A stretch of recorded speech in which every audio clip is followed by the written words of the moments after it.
It's okay. We live. All right, we in the building. All right, Laker locker room once again with my man Rod. I'm Mr. What's 411. What's going what's on, up? Rod? What's up? Man, we gotta talk, man. We gotta talk. Yeah, Getting let's close to get training into it. camp. Getting close to training camp, man. So we gotta talk about these Lakers. Welcome Oh yeah. everybody to the show, Laker locker room, where we discuss Laker talk, and we talk about it at least once or twice a month. But we got to get into it, man. So let's go ahead and jump right on this thing, man. Everybody hit the like, subscribe, notification button, and stay tuned to all the things that we discuss. All right, Lakers, man. It's a lot of things going on with them, but let's talk about this one first. All right, because this one was definitely one of the things on my mind, and definitely want to get your opinion on it. And that's the situation with head coach Darvin Ham. He speaks highly of Russell Westbrook. And Mhm. and it's documented. This is not anything made up. It's the thing that he's really high on Westbrook. He, tells people that they're sleeping on him and all that kind of stuff. But then you look at the summer league, Westbrook was on the bench. I didn't see a lot of Ham and Westbrook together publicly. Now I heard they were behind the scenes talking a little bit, but Mhm. you know how that can go a little bit. And we Yeah. didn't get to see LeBron and Palinka. Like all those guys were huddled up, but Westbrook, I never saw him in the group. So it just making me wonder, man, is Ham really believing in Westbrook, or is he just kind of doing what coach talk right now? Uh, I think he believes in Westbrook, but Westbrook gonna have to believe in, gonna have to buy in to Ham. You know, Ham strikes me as the type of guy that he's in your corner, but if he sees in any type of way you don't have his back, I don't think he's gonna ride for you like that. I think he's a straight shooter type of guy, and somebody like Westbrook, I don't think he understands that you know the clock is ticking on his career, and unfairly or not, this is something that he's gonna have to deal with. I mean, I know that he can point the fingers at other people and say, "Hey, this is I don't get to play my way," and this, that, and the other. Well, it's give and take, and whenever you play with LeBron James, good, bad, or indifferent, if you want the ball in your hand, you're probably not going to be able to play the way that you've always played. That's just Yeah, the way it goes. The only person I've seen it work with was Kyrie, and and it was more of a your turn, my turn type of deal. They weren't really, in my opinion, still playing off each other. So Westbrook, he's going to have to really, if I mean, Westbrook's trump card is this, and if he's smart, this is what he'll do. He will come in and say, "Coach, let me come off the bench." That way, you'll get the chance to play your game, find your rhythm, find your value, and then slowly get incorporated with the starters. And you won't feel so pressed that you got to do something because you've been playing with the bench, the second unit, and you got a rhythm going. But as far as Darvin Ham and his belief, I believe he believes in Russell Westbrook. I believe he's looking at the past. He's looking at, he still got some juice left in the tank. He's still one of the most athletic point guards we've ever seen. And, he just has to put him in spots where he can be effective. yeah. And speaking of that, right? He's trying to run this. I guess it's like a The I forget hammer. what he calls it now. The Hammer. Yeah, Darvin Ham. Yeah. It's named after him, right? Kind of the Yeah. offense that he ran, that he was a part of when he was in Detroit and Milwaukee as a player. Hmm. And the Hammer set is supposed to be it's supposed to be something that should fit Westbrook's style. I like what you said though. Using the comparison of LeBron James and Kyrie, I, but that one worked because of the style of play. Like there's still two different styles of player when you look at Kyrie versus LeBron. Westbrook and LeBron, in my opinion, they both do just different size player, but they do the same thing. They Yeah. get the ball Because up top and yeah. drive. Hmm. Because at the end of the day, Kyrie can still space the floor. Kyrie can Correct. still, hit a wide open jumper, that isn't Westbrook's forte. But what I am hearing is that they're telling Westbrook, hey, work on your corner three shot. If you can Yeah. if you can hit which is the shortest shot in the game, I'm at the 3-point line. Then you can be a floor spacer if you run to that corner. So hopefully Westbrook is working on that. But it's on really. I know that the question is about Darvin Ham, but the real question is about Westbrook. Westbrook, what do you want to do? You're probably not going to be long term with the Lakers. This is probably your trial season to let the rest of the league know, hey, I can come to your organization and help you. What are you going to do about it?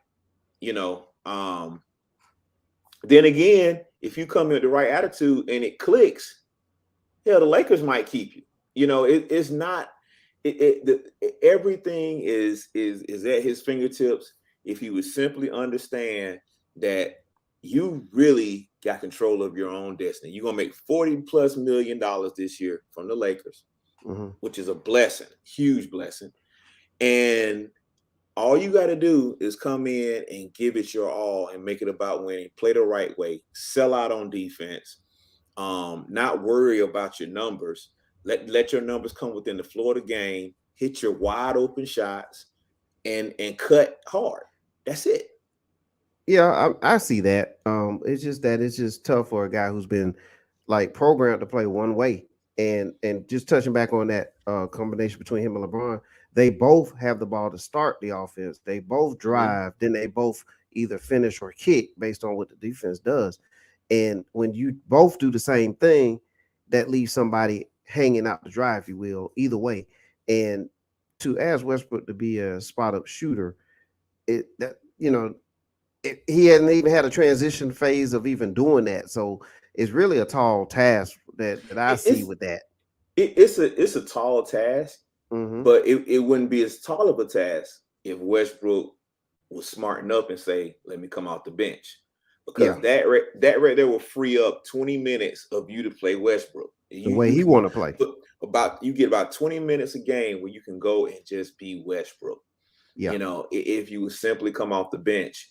And then with that being said, if you and then once you are on the floor with the LeBron and AD, you know that you're gonna run, on a fast break, you're gonna run to the corners. Once the offense start, you slash across the middle, you make cuts and this, that, and other to try to get you a back door, get you some easy stuff. This is about Westbrook has to expand his basketball IQ in order to be, because at the end of the day, while I know you're thinking it and I'm thinking it too, LeBron should do some sacrificing too, but LeBron's not gonna do it, and LeBron holds he holds the most weight, so it's really on Westbrook to swallow his pride back down and like, hey, I'm gonna do what I got to do, because at the end of the day, LeBron gonna be in the league for the next 90 years. I mean, at minimum 2-3 more years. Yeah, easily making top dollar. Westbrook, you could be out the league next year if things go off the rails in LA. And I don't want to see that for Westbrook. And it really reminds me of another great ball dominant player in Allen Iverson. Allen Iverson easily could have helped the team win a championship as a sixth man. He wouldn't do it. He wouldn't humble himself to do it. I gotta be me, and well, you're gonna be me at home, and that's just that's the way it goes. And also, athletic, smaller guards, if you will, in the NBA term, small, but athletic, smaller guards tend to end bad in a way. You know what I'm saying? If you just look at a lot of guys, like for example, like a Baron Davis. I mean, world of talent, world of athleticism. But as the athleticism kind of goes away, if you're not like a Steve Nash or a Chris Paul or a Stockton style of guard, it's kind of tough to keep going. Or if you're not a spot up Steve Kerr type shooter, John Paxson, like a spot up role guy, those guys can last a little bit longer. But if you're really based off your athleticism, it's going to be a tough end for you unless you reinvent yourself. So what it sounds like is that Westbrook needs to reinvent himself, and it would be nice if the Lakers, some of the players on the Lakers team would also kind of help with that change too, and Yeah. kind of allow him to be open a little bit too. So we'll see where it goes. But I was just curious about what your thoughts were about Ham, because he really speaks highly of Westbrook, like as if this is his guy. You know what I'm saying? And so just wanted to see if all that adds up to you as well. Yeah. And by the way, over the last 2 years in the corner, he hasn't taken a lot of 3-point attempts in the corner, but Westbrook is shooting around 40%, which was an excellent number, if you will. But he doesn't take a lot of them, so it's like, well, yeah. So yeah, he got to make that his 3-point shot. That's your spot. Get to the corner. And again, if game changer. If Westbrook comes in and say, "Bring me off the bench," game changer, because now this reinvent your game thing, it gets a lot easier. Now I just have to play different on the floor for 10 to 12 minutes. But other than that, I get to be me. Just just like, look, I'm gonna be this. If Westbrook should come in with a mentality, I'm gonna be the 6th man of the year. He should come in with a mentality, I'm gonna try to be the first 6th man of the year to average a triple-double off the bench. Wow, like it's stuff like that that's unheard of. But he's capable of doing it. Yeah, he can get triple-double. He can get triple-double in 20 minutes. That's what I'm saying. He got a triple-double just for the fun of it. So do that out the bench. Do that out the bench, and because what it's gonna force him to do, if he shoots for that means while he's on the floor with the second unit, it's about my assists, rebounds. Yep. Okay. When I'm on the floor with LeBron, I know I need to get open and hit me a couple threes. You do that, boom, triple-double. Yep. Couple putbacks, layups. Yeah. That worked. I would actually like that. And I would like that for him. Yeah, I mean, and that would actually make him even more legendary. So he got to think about this in a different perspective. Yeah, we'll definitely see how it goes. Speaking of offenses in the Westbrook and how he needs to acclimate himself and the adjustments there, the Lakers are talking now. They're talking about running the offense through the Anthony Davis, and so this is something that I know a lot of people, Laker fans and non-Laker fans, were really expecting when he arrived to LA, is that the offense runs through AD. So that's what the Lakers are talking about doing now. Do you think this is what they're going to end up doing, though? I don't think it's a big deal or a surprise. I mean, in my opinion, that's when they did. That's what they did when they won the bubble championship. It ran through Anthony Davis. LeBron got MVP because AD got injured. AD was well on his way to winning that MVP. So I mean, at the end of the day, I mean, this is nothing new. This is like, okay, AD been hurt for 2 years. We had to run through LeBron, but when they were all healthy and really, to me, it ran through AD. So, I mean, obviously LeBron is the quasi point guard, but that doesn't mean that he's running the offense through him. AD touched the ball and they reacted off that. That was the way the offense ran when they won a championship. So I don't, I'm like, next topic. Like, this ain't even no doubt. Look, I would like for not only the offense but the defense to run through him as well. It did when we won the bubble. Yeah. I mean, so again, it's the same thing. AD, we this team goes as far as AD goes, and it's been that way. So, well, that answers the question. Maybe that's why we finished outside of the playing tournament. You know what I'm saying? 11 seed. So, Anthony Davis, you gotta get on the floor this year. You gotta stay as healthy as possible, and you're definitely gonna be needed and called upon to be the best guy on both ends of the court, offensively and defensively. The challenge for AD is to do like Giannis. You know what I'm saying? Being the runner for MVP and the defensive player of the year in the same season. Do something like that, and we'll definitely be back in the mix if that's the case. So yeah, that's the thing about Anthony Davis. But yeah, we'll be looking to see with training camp coming up soon, and then preseason. Preseason's around the corner, man. It's like a month and a half. already. It seemed like the NBA already. season hadn't even ended. Already. Yeah. All this drama going on, demanding trades and stuff, Man, it never ends. talking about trades, man. Kevin Durant, he is in the news again. Did he say he would retire before he? Well, that was thrown out there. It was thrown out there, but then he shut that down on social media. Okay. So yeah, the one thing about Kevin Durant, I'll give him this: he gonna speak his mind, and he gonna speak it, using the social media platform. But he's gonna speak his mind and let you know what's going on. So he shut that one down. He said some anonymous person, whoever that is, he went in about that, but he said he's not retiring. He's not going to do that. But he reported by a lot of credible people out there. They are reporting that Kevin Durant is still demanding to be traded from the Nets. But man, it looks like Boston, they were in the mix. They wanted to be in the mix, but they don't want to give up too much. There's Phoenix definitely wants them, but it just looks like things won't line up for them to do it. And pretty much there's a ton of other teams that he just won't simply play for. Philly looks like they're in the mix now. But we touched on this one time before.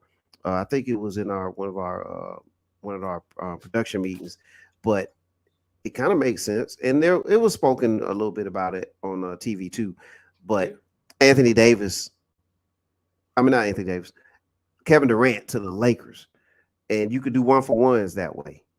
So I want you to talk about that. How can Kevin Durant end up on the Lakers? I think the thing that makes the most sense is let's just go ahead and reunite everybody. And that is trade LeBron straight up for KD. You will reunite LeBron with Kyrie in Brooklyn. You will reunite KD with Westbrook in LA. Westbrook gets to be Westbrook again.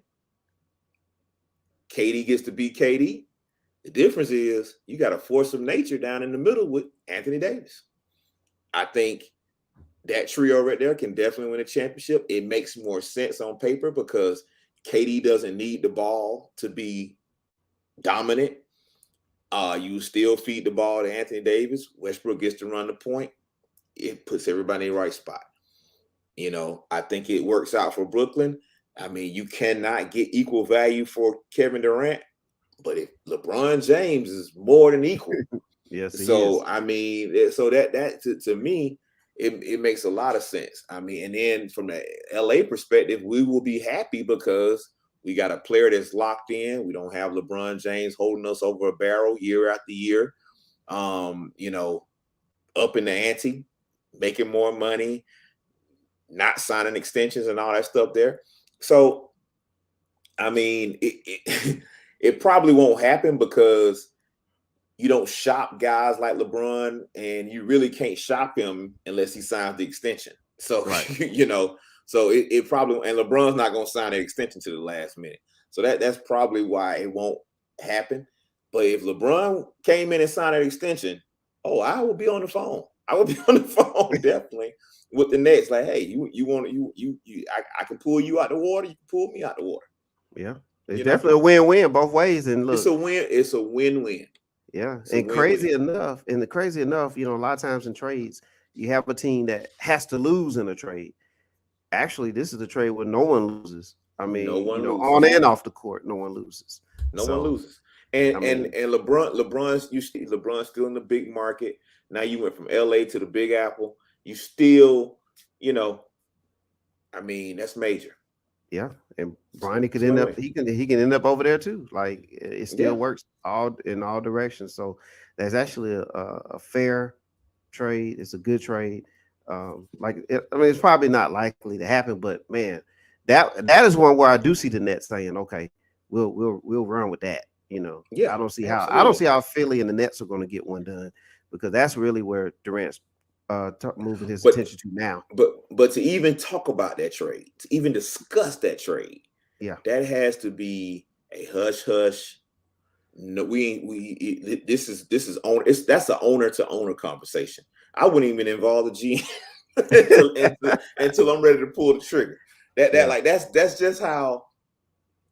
Because if that was the leak, all hell gonna break loose on both sides. So Oh yeah, it'd be crazy. It'd be crazy. Well, you mentioned some of the management in the Lakers organization, and we're gonna bring up the vice president of operations right now, Rob Pelinka. There's still a chance here for a couple offseason moves, possibly, as teams are starting to structure their lineup here. But what do you think that Rob has left in the bag? oh man, I don't see much, man. I mean, I really don't. I mean, I don't. We're cap strapped. Um, the players that we would like to trade, nobody wants. The players that we want, you know, we wouldn't dare trade. I mean, I keep hearing about the Buddy Hield thing and the Miles Turner and all that stuff there, but I think that's kind of pie in the sky. I mean, until I see him pull it off, we really don't have a lot of draft capital. I mean, me personally, I think we got what we have, and that's what we're gonna have to roll with. Maybe we do something in the midseason, but um, as of now, I don't see it because the only piece that we want to trade is Westbrook, and nobody wants it. Right. And wants him. I mean, we drastically overvalue THT. So I mean that ship is sailed on that. We could have got a nice piece for him last year, but I just don't. I don't. I mean, unless you see something I don't see, I don't see him being able to do much. It's pretty dry right now, man. It's more so about development right now. That Buddy Hield and Miles Turner, I think that was a realistic, move, but it would have to been done close, more around the draft time. But I think that ship has sailed, man. And then we lost Bazemore, right? He's in Sacramento now. So a Yeah, lot I of key, mean, that's kind you of know, addition by subtraction. I was never high on Bazemore, but yeah. But it's just players are. I mean, I don't know, man. Just got to dig out there and see what's going on. I know the Thomas Bryant pickup. He's an energy guy. He was one of us. yeah, He was a Laker he in the was one. beginning, anyway. I didn't want to see. I didn't want to see him go anyway. He's a 4-man / center that can stretch the floor. Energy guy. Had a couple of injuries. He trying to rehab and everything, and I'm rooting for him. Welcome home. But yeah, I mean, I seen some trades that kind of intrigued me. I mean, speaking of coming home, the Knicks are shopping Julius Randle. You Wow. know, Yeah. um, you know, and if there's any team stupid enough to take Westbrook, it's the Knicks. It's definitely the Knicks. I would do a Cam Reddish and Julius Randle swap for Westbrook and THT. I mean, hey, let's go. So Yeah. I don't know. It's tough, man. And I mean, even the free agents out here, man, it's really. I mean, you talking guys like LaMarcus Aldridge, Isaiah Thomas. Like, it's the well is dry out there, man. So it's Yeah, gonna have to. It's just gonna have to be some development going on. but the Lakers need that. LeBron Yeah. needs that. I mean, let me just say this. Shannon Sharp, he has this saying: the very road that you take to avoid something, that'll be the road to take you slap into what you was trying to avoid. And I find it ironic that in the beginning of all this, when LeBron first came to the Lakers, he flexed his muscle and got rid of all our young talent. Okay. And now this young talent is developing and flourishing. Now here we go full circle. You got this young team and a lot of guys that need to develop.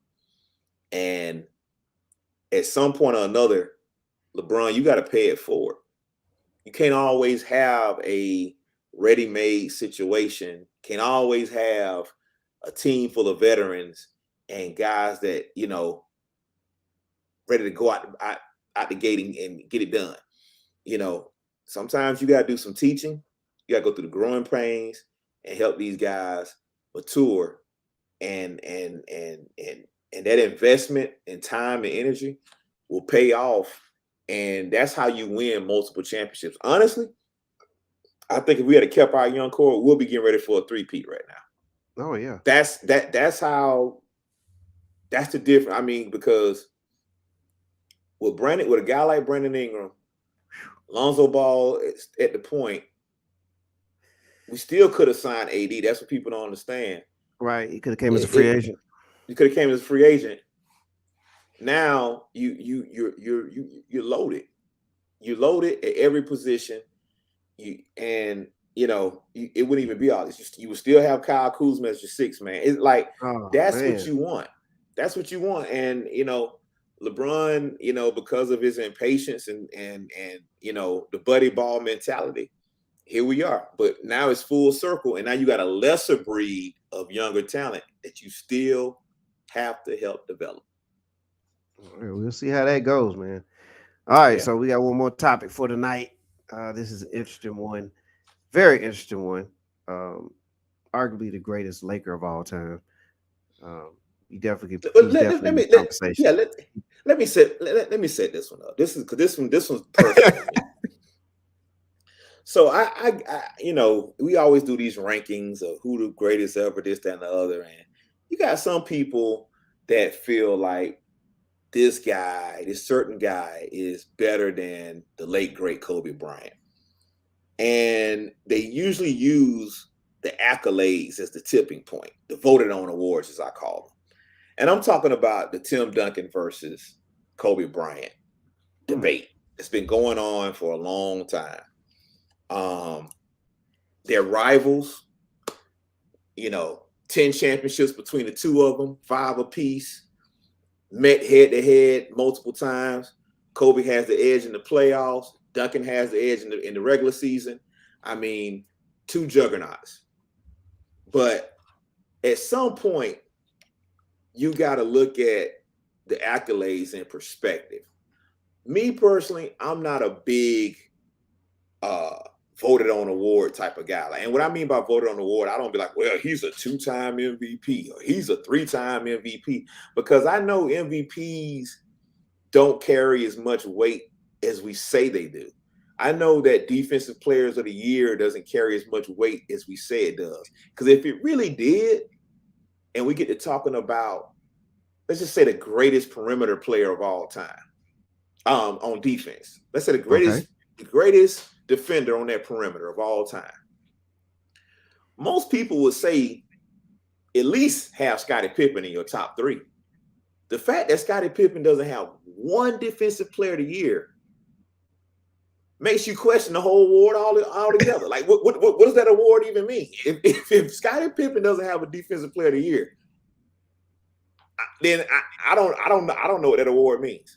Mm-hmm. The MVP, when you're talking about Steve Nash and Joker, they got 2 MVPs, and Shaq has 1, Kobe has 1, Barkley has 1. You got guys that were just great, phenomenal, and they have none. Dwayne Wade doesn't have an MVP at all. I mean, like that. Let's talk about that. And so when you get into that aspect of it all, man, that can't be the deciding factor between Kobe and Tim Duncan. In my opinion, Kobe is dusting. And when you look at the fact that Kobe has him by almost 8,000 points, when you look at the fact that when Kobe gets injured, because people love to tout that Tim Duncan, he always had a winning season, never missed the playoffs. That's great. That is phenomenal. But you do know Tim Duncan got hurt. And when he got hurt, they still won and still made it to the playoffs. When Kobe got hurt, the season was over with. So that tells you the level of impact and what you were depending on from these guys. Also, when you get into the downtime of the Lakers, I mean, Kobe was really scrubbing. He was really scraping the bottom of the barrel when you're talking about, no offense, but you're talking about Smush Parker, Kwame Brown, Brian Cook, Chris Mim, Luke Walton. These guys were all in his starting line. These were starters. Okay? These were starters. These guys wouldn't make the team on a lot of those other teams. So like I say, it's just so much more that goes into it. I mean, and you know, at some point or another, you gotta look at, you gotta trust your eyes. You gotta know what you're looking at, and know, like, Tim Duncan's great, but Kobe, come on, man, it's cold, man. Come on, if you really watching the game and really a student of the game, there's no way you can look at them two players and like, yeah, Tim Duncan better, averaging 20 points at best. It's like, come on. It's interesting, man, and we also have. I mean, we actually have some archive. I posted on this page, on this show, about you actually did a breakdown with Hype South, Kwesi, Yeah. about Tim Duncan versus Kobe. I'll make sure that I'll put that out there so people can listen to that one too, because that was some good information from both of you guys on that. But man, it's one of those things too. I think that Kobe will, he won't get the benefit of the doubt. Well, during that period of time, they because of the period of time that he played with Shaq, which a lot of people like to use, but a lot of people don't use that in the modern times. It's Well, interesting how, but it's interesting how that was an issue during that then time. But then we move forward in time, and it's and not an people issue stacking with it who you up. play with. Yeah, and it's It not an issue. it You know what I it mean? well, I mean, but also, even sticking to the Tim Duncan Kobe Bryant thing. If you look at, let's just say Shaq was the best player on the team every year. Kobe Bryant still put up way better numbers than Tim Duncan did on his lesser years. You talking about Tim Duncan was out there averaging 15, 16 points a game, while Kawhi and Tony Parker were carrying him to championships. Okay, Mm-hmm. so like it's a difference. You know what I'm saying? Like, even from that perspective, Kobe Bryant was contributing more, even on the second tier role. You know, so I mean, you got to look at more than just what the media try to shape up, because the thing about it is, you got to understand, Tim Duncan represents what the white media, I'm gonna say it, what the white media wants the black NBA player to be, which is quiet, mild mannered, don't cause any fuss, any ruckus, no flamboyancy. He just runs up, he makes his layup, runs back down, and gets on defense. That's what they want. And so they championed him. Kobe Bryant, he had the rape trial, he had this, he had that, beef with Shaq, all this stuff here. He was a lightning rod. And in my opinion, there were several years Kobe should have gotten the MVP, and they robbed him of it. And so at some point or another, it just comes down to, what does that award really, what do those voted on awards really mean? I mean, even I mean, I can even talk about LeBron. I think LeBron should have gotten Defensive Player of the Year a couple times. I think Kobe should have gotten Defensive Player of the Year a couple times. It was one year they gave the Defensive Player of the Year to Marc Gasol, and he didn't even make first team all defensive. And I Mm-hmm. thought LeBron should have got Defensive Player of the Year. So it just, the media is funny. And so I got this old saying: you leave the voting to politics and figure skating. But when we talking about sports, it's about what you put up on them boards. And if you get down into the numbers, I mean, we talking about you. Kobe Bryant is the only player to ever walk planet Earth to have 33 plus thousand points and over 12 first team all defensive. That is the epitome of a two-way player. Yeah. All-time great. You can make a case he's the greatest two-way player to ever step on the floor. That's what Kobe Well, Bryant is. So, well, no disrespect to Tim Duncan. Stop disrespecting Kobe. yeah.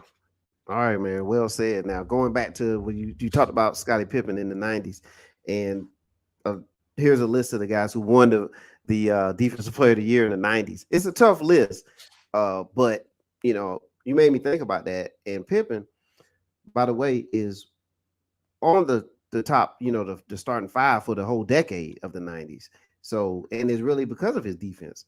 And let's see, Dennis Rodman, he won it in the '90s. All right, he started it off. David Robinson, followed by Olajuwon twice, Mutombo, then Gary Payton, then Mutombo two more times. Alonzo Stop right there. Stop right there. and Alonzo Mourning. Pippen should have got maybe 2 of Mutombos. I get Mutombo blocked a lot of shots, but you got to understand, Pippen guarded sometimes 3-4 positions a night. Yeah. Okay. The fact that, and like I say, I don't want to get into my Jordan rant, but I always felt like they didn't want to give Scottie Pippen the award because in some crazy way it might take some away from Jordan. Lord forbid somebody else on that team got some credit. And when it came down to it, man, like how is it that Michael Jordan got the Defensive Player of the Year one time, and he was never the best defensive player on the team? It was always Scottie. Like, I'm a Laker fan. Magic cooked Jordan. It wasn't until Scottie got on Magic that the Bulls took that championship. If James Worthy didn't get hurt and they had to keep that matchup as is, Magic was gonna cook Jordan the rest of that series. He was gonna cook him. Scottie got on him. He went to turning Magic, and I've never seen Magic look that bad till Scottie got a hold of him. Got to give Scottie his due, man. Got to give him his due. I mean, that's the new wave there. And then, like with Jordan, he got his league MVP, but it was in the 80s. So that was like right when Pippen was drafted. Like, I think Pippen was drafted in 87. That's the year I think Jordan won. It was 87, 88. So, but yeah, there was a couple of opportunities there in the 90s for Pippen to get that MVP. I mean, I'm sorry, the Defensive Player of the Year award. And like in 87, that's when Jordan got his. That back-to-back Mutombo, that should have been like, I'm not saying Mutombo don't deserve one because he got 3 of them. So you should have gave Mutombo that one, but that back-to-back should have went to Pippen. When you talking about you've won 6 championships in one decade, like, and you hands down the best defender on the team, you should have got that. You should have got that. But it still goes back to, what does the award really mean? Like, Karl Malone has 1 MVP. You mean tell me Steve Nash better than Karl Malone? You mean tell me Joker better than Karl Malone? That's why when we have these debates, you can't just go to the accolades and like, yeah, this and this. No. Those are voted on awards. Those are voted on awards. Those are media has a story they want to tell. Like, I mean, Westbrook got an MVP because he had a triple-double. 2 years later, triple-double don't mean anything anymore. Well, if it meant something 3 years ago, it should mean something, now. Like, it's about the story they want to tell that season. Like Steve Nash, all I heard, he makes his teammates better. He makes his teammates better. That was the narrative. Fast forward, oh man, he's such an amazing scorer when they want to give it to Durant. It's about what it's not saying that either guy didn't deserve what they got, but come on, you can't go by that. Yeah, man. Can't go by that. Well stated, man. So yeah, but I appreciate you being on, man. We're gonna chop it up again when we get close to the training camp, because we'll have an idea of who's on the roster at that time, and we'll see how things shape out then. And we'll definitely keep an eye on Anthony Davis. Keep an eye on Anthony Davis in his health situation. You know what I mean? Because absolutely, that's definitely gonna be key right there. Is that man gonna be healthy and ready to go? Because we definitely gonna need him. Because look, the West is not getting any easier, man. You got the Clippers, they're coming back, right? They're retooling. They picked up Wall. Kawhi should play this year, and that's a whole different situation right there. I mean, that's just one team. And the Clippers, I think they moved out the basement, didn't they? Yeah, they're heading out of there. Yeah, that new arena. I don't think it's quite ready yet, but that's what they're heading. They're heading to their own arena. I mean, well, hey, I'm gonna tell LeBron. Let me tell you right now, you better not let the Clippers win one in our home on your watch. You do that right there, your legacy as a Laker is forever tarnished. You cannot let the strippers get one in our home. If they gonna win one, they better be once they moved out the basement. As long as they in that basement in the Staples Center, I ain't calling it crypto. It's the Staples Center. As long as they in that basement of the Staples Center, LeBron, you better not let them win one. You got 1 year to hold it down. Hold it down. Yeah, we're gonna see, man. All right, we appreciate everybody watching and listening to the Laker Locker Room. He's Rod. I'm Mr. 411. And we're gonna do this again in about a couple weeks, man. We'll be right back at it. Have a good one.